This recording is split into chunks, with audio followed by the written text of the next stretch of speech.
স্বাধীনতার পরে ইতিহাসে এমন এক ঘটনা ভারত সরকার এবং টাটা একত্রে ঘটালো, যার নজির এর আগে কেউ কোনোদিন ভাবতেও পারেনি। টাটা গোষ্ঠী এবার আফ্রিকার এক দেশে ডিফেন্স ফ্যাক্টরি কিন্তু এস্টাবলিশ করতে চলেছে এবং আফ্রিকার এক দেশ মরক্কো, তার সঙ্গে ভারত সরকারের চুক্তি অনুযায়ী টাটা সে দেশে গিয়ে সেই দেশের সেনাবাহিনীর জন্য গাড়ি প্রস্তুত করবে। এরকম নজির বিশ্বের বহু দেশে থাকলেও ভারতের কাছে এই নজির নিঃসন্দেহে প্রথম।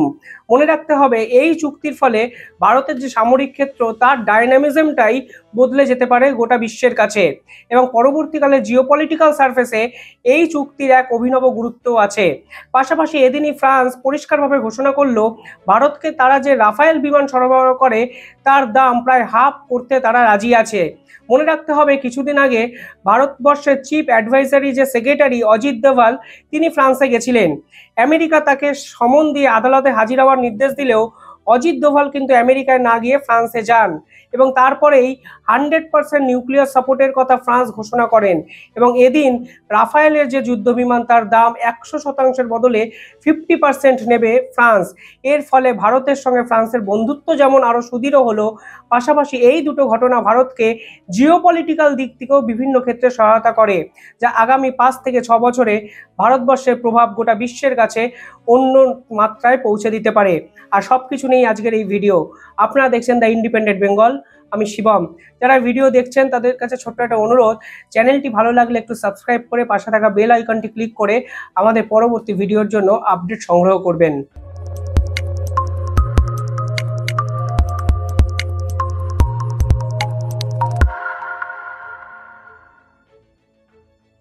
এ চুক্তি টাটা এবং ভারতীয়দের কাছে নিঃসন্দেহে ঐতিহাসিক, কারণ এর আগে যদি আপনারা নিদর্শন দেখেন, দেখবেন বিশ্বের একাধিক দেশ, প্রধানত চায়না, রাশিয়া, আমেরিকা কিংবা ইউরোপিয়ান ইউনিয়নে জার্মানি বা ফ্রান্সের থেকে অস্ত্র এবং অস্ত্রবাহিত বিভিন্ন গাড়ি আমদানি করত। ভারতের এই প্রথম কোনো কোম্পানি যা আফ্রিকার মতো একটা দেশে গিয়ে নিজস্ব ম্যানুফ্যাকচারিং ইউনিট তৈরি করছে এবং সে দেশের সেনাবাহিনীর জন্য গাড়ি প্রস্তুত করছে এবং সেই দেশের সেনাবাহিনীতে সরাসরি প্রত্যক্ষ বা পরোক্ষভাবে সহায়তা করছে, তা কিন্তু নিঃসন্দেহে ঐতিহাসিক একটা নজিরও। টাটা কিন্তু মরক্কোর যে সেনাবাহিনী তার জন্য 150 WH-AP মানের উন্নত মানের সামরিক গাড়ি কিন্তু প্রস্তুত করবে এবং নর্থার্ন আমেরিকাতে এই প্রথম ভারতীয় একটি কোম্পানি বিদেশের কোনো সামরিক বাহিনীর জন্য অস্ত্র তৈরি করার নজির গড়ল। মনে রাখতে হবে, আফ্রিকার বিভিন্ন দেশে কিন্তু এর আগে চায়না অস্ত্র সরবরাহ করত। এই ডিলের ফলে ভারতও কিন্তু জিওপলিটিক্যাল দিক দিয়ে দুভাগে বেনিফিটেড হতে পারে, অর্থাৎ জিওপলিটিক্যাল সারফেসে ভারতের প্রভাব আরও কয়েক গুণ বেড়ে গেল এই একটা চুক্তির ফলে। এই মনে রাখতে হবে, এই গাড়ি সম্পূর্ণভাবে ডিআরডিও ডিজাইনড, অর্থাৎ ভারতীয় প্রযুক্তি এবং ভারতীয় বিজ্ঞানী এবং টাটার বিজ্ঞানীরা একসঙ্গে বসে এই গাড়ি কিন্তু ডিজাইন করেন। অর্থাৎ টাটা শুধু ম্যানুফ্যাকচার করছে না, টাটা কিন্তু এই গাড়ির ডিজাইনও করেছেন পুরোপুরিভাবে। এক্ষেত্রে দুটো বার্তা গোটা বিশ্বের কাছে কার্যত দিতে পারল ভারত। এক নম্বর, সামরিক দিক থেকে ভারতের প্রতি বিশ্বাস কিন্তু জন্মাতে শুরু করেছে আফ্রিকা সহ বিশ্বের একাধিক দেশ, না হলে সম্পূর্ণ গাড়ির ডিজাইন এবং ম্যানুফ্যাকচারিংয়ের দায়িত্ব ভারত পেত না।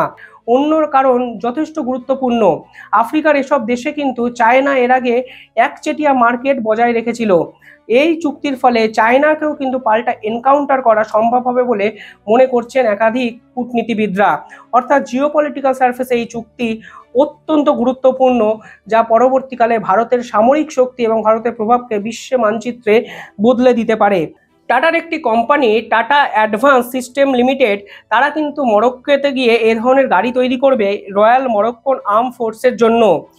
প্রাথমিকভাবে 18 মাসের মধ্যে ফার্স্ট লট গাড়ি তৈরি করবে টাটা, যার পরিমাণ 100টি কম্প্যাক্ট গাড়ি। এই গাড়িগুলো অত্যাধুনিকভাবে ডিজাইন করেছে ডিআরডিও এবং ভারত সরকার দ্বারা। এই গাড়িগুলো অত্যন্তভাবে ফ্লেক্সিবল এবং এই গাড়িগুলো এর আগে ইন্ডিয়ান আর্মি সরাসরি লাদাখের মতো জায়গায় কিন্তু ব্যবহার করেছে। তার জন্য এই মরক্কো সরকার এই ইন্ডিয়ান আর্মির ব্যবহৃত গাড়িগুলোর উপর আত্মবিশ্বাস দেখিয়েছে। মরক্কোর একাধিক জায়গার মাটি অত্যন্ত মাটি এবং স্লাশি, যেহেতু ইন্ডিয়ান আর্মি লাদাখের মতো এ ধরনের মাটিতে এই গাড়ি চালিয়েছে, তার জন্য মাটি এবং স্লাসি ফিল্ডের জন্য এই গাড়ি অর্ডার করেছে মরক্কোন কোম্পানি। এর ফলে আফ্রিকার যে ডিফেন্স মার্কেট তা কিন্তু ভারতের সামনে উন্মুক্ত হয়ে গেল।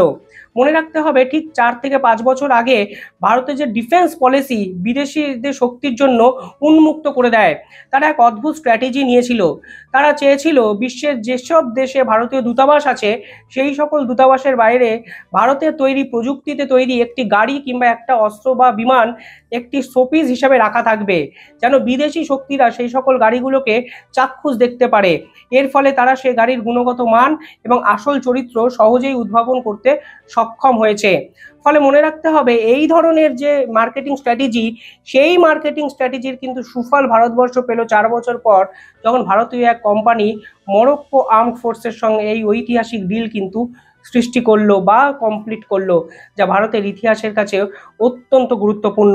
এর আগে ইউরোপিয়ান একাধিক কান্ট্রিতে জার্মানি এবং ফ্রান্স কিন্তু অস্ত্র সরবরাহ করতো বা এই ধরনের গাড়ি সরবরাহ করত। পরবর্তীকালে ইউরোপিয়ান ইউনিয়ন থেকে এই পুরো বরাতটাই চলে যায় রাশিয়ার কাছে, কিন্তু রাশিয়ার থেকে এই বরাতটা শেষ 5 বছর কিন্তু চায়না দখল করে নিয়েছিল। চায়নার অস্ত্র নিয়ে একাধিক দেশেও কিন্তু বিভিন্ন বিতর্কের সৃষ্টি হয়েছে। প্রায় 21% আফ্রিকান কান্ট্রিতে কিন্তু চায়না তার নিজস্ব অস্ত্র সরবরাহ করে, কিন্তু এই অস্ত্রের কোয়ালিটি নিয়ে বিভিন্ন নিউজ পত্রিকায় বিভিন্ন বিতর্কিত আর্টিকেলও বিভিন্ন সময় প্রকাশিত হয়েছে। অর্থাৎ যে সকল দেশ চায়নার থেকে এই ধরনের অস্ত্র নিয়েছিল তারা কোয়ালিটি নিয়ে প্রশ্নচিহ্ন তুলেছিল, এবং চায়নার বিরুদ্ধে আরও এক গুরুতর অভিযোগও করেছে বিভিন্ন দেশ বলে চায়না নাকি আফ্রিকার বিভিন্ন দুই দেশের মধ্যে নিজেদের স্বার্থে ঝগড়া বা দ্বন্দ্ব লাগিয়ে দেয়, যেন তাদের অস্ত্র অনেক বেশি ব্যবহার করতে পারে দুই দেশ। এই স্ট্র্যাটেজি থেকে সরে আসতে শুরু করেছিল চায়না বিপদ বুঝে, কিন্তু আফ্রিকার দেশ মরক্কো চায়নার এই স্ট্র্যাটেজি ধরে ফেলে তারা বিকল্প পন্থা হিসাবে ভারতবর্ষকেই কিন্তু বেছে নিল। পাশাপাশি ভারত সরকার এদিন ফ্রান্সের সঙ্গেও আরও এক ঐতিহাসিক ডিল কিন্তু চুক্তিবদ্ধ করলো। মনে রাখতে হবে 29শে সেপ্টেম্বর ভারতের যে অ্যাডভাইজারি কমিটির সিকিউরিটি চিফ অজিত দোভাল ফ্রান্সে গিয়ে পৌঁছায় এবং ফ্রান্সের প্রেসিডেন্টের সঙ্গে কথোপকথন করে একাধিক গুরুত্বপূর্ণ সামরিক চুক্তি কিন্তু কমপ্লিট করে। তার মধ্যে উল্লেখযোগ্য হলো রাফায়েল চুক্তি। এই রাফায়েল চুক্তি নিয়ে ভারতের সংসদে একাধিক সময় কিন্তু বিজেপির সঙ্গে বিরোধী দলের বিভিন্ন ক্ষেত্রে মতানৈক্য দেখা গেছিল। অবশেষে ভারত যেটা চাইছিল ফ্রান্স কিন্তু কার্যত সেটাই মেনে নিল, যদিও এর নেপথ্যে কিছু জিও পলিটিক্যাল কারণ আছে বলে আমার মনে হয়। 2016 সালে ইন্ডিয়ান এয়ারফোর্স 16টি রাফায়েল কিন্তু ফ্রান্সের থেকে কিনেছিল। পরবর্তীকালে ইন্ডিয়ান নাভিও কিন্তু এই ফ্রান্সের থেকে রাফায়েল কিনতে চায়, এবং এই রাফায়েলের দাম যেন কমানো হয় তার জন্য 2024 সালে 30শে মে নেগোসিয়েশন শুরু করেছিল ভারত সরকার। 26টি রাফায়েল এর আগে ভারত সরকার 50,000 কোটি টাকায় কিনেছিল। এই ধরনের ফাইটার জেটই কিন্তু ইন্ডিয়ান এয়ারফোর্স ব্যবহার করে, আর ইন্ডিয়ান নেভির জন্য এই ধরনের ফাইটার জেটে নেভিয়াল ভেরিয়েন্ট কিন্তু ইনস্টল করা হয়েছে। তার জন্য এই রাফায়েলের নাম পরিবর্তন করে পরবর্তীকালে হয় রাফায়েল মেরিন। এই রাফায়েল মেরিন তৈরি হওয়ার পর আইএনএস বিক্রান্ত এবং আইএনএস বিক্রমাদিত্য ভারতের যে এয়ারক্রাফট ক্যারিয়ার আছে তাদের উপর ক্যারি করে এগুলো শত্রুপক্ষের জন্য ব্যবহার করা হবে। প্রাথমিকভাবে ইন্ডিয়ান নেভির পরিকল্পনা কিন্তু সেটাই। কিন্তু এই রাফায়েলের দাম যদি দেখেন তাহলে এক পিসের দাম এর আগে ছিল 100 মিলিয়ন ইউরো। ভারত সরকার এর আগে 26টি রাফায়েল কিনেছিল, তার জন্য ভারত সরকারকে দিতে হয়েছিল 3.5 বিলিয়ন ইউরো, এবং যা ভারতের কাছে অত্যন্ত ব্যয় সাপেক্ষ। কিন্তু ভারত সরকার এই 3.5 মিলিয়ন ইউরোর বদলে প্রাথমিকভাবে ফ্রান্সকে 8 বিলিয়ন ইউরো দেয়, অর্থাৎ প্রায় ডবল দাম দিয়েছিল, যা নিয়ে ভারতীয় সংসদও কিন্তু রীতিমতো উত্তাল হয়েছিল। যদিও ভারত সরকার বলেছিল রাফায়েল শুধুমাত্র ভারত ফ্রান্স থেকে কিনেছে তা নয়, আগামী কিছু বছরের জন্য এই রাফায়েলগুলোকে রিপেয়ার, মেনটেনেন্স এবং লজিস্টিক পারপাসে পূর্ণ সহায়তার দায়িত্ব কিন্তু দেওয়া হয়েছিল ফ্রান্সকে, এবং এর জন্যই কিন্তু ভারত সরকার এতটা পরিমাণ টাকা বেশি দিয়েছিল ফ্রান্সকে। কিন্তু বর্তমান সময় দাঁড়িয়ে এই রাফায়েলগুলোর রিপেয়ার, মেনটেন্স বা লজিস্টিক পারপাসে আর কোনো প্রয়োজনীয়তা নেই ফ্রান্সের সঙ্গে। তাই ভারত সরকার ফ্রান্সকে প্রায় 50% দাম কমানোর অনুরোধ করে, অর্থাৎ 50,000 কোটি টাকার বদলে কিন্তু 29,000 কোটি টাকার কাছাকাছি দাম নিতে অনুরোধ করা হয় ভারতের পক্ষ থেকে। অর্থাৎ ভারত সরকার চায় ইন্ডিয়ান এয়ারফোর্সের জন্য যে পরিমাণ টাকায় রাফায়েল কিনেছিল ইন্ডিয়ান নেভির জন্য যেন অনেক কম টাকা লাগে ভারতের। আর ভারতের এই দাবি অজিত দোভাল কার্যত মানিয়ে এলেন ফ্রান্সের প্রধানমন্ত্রীর সঙ্গে মিটিংয়ের পর।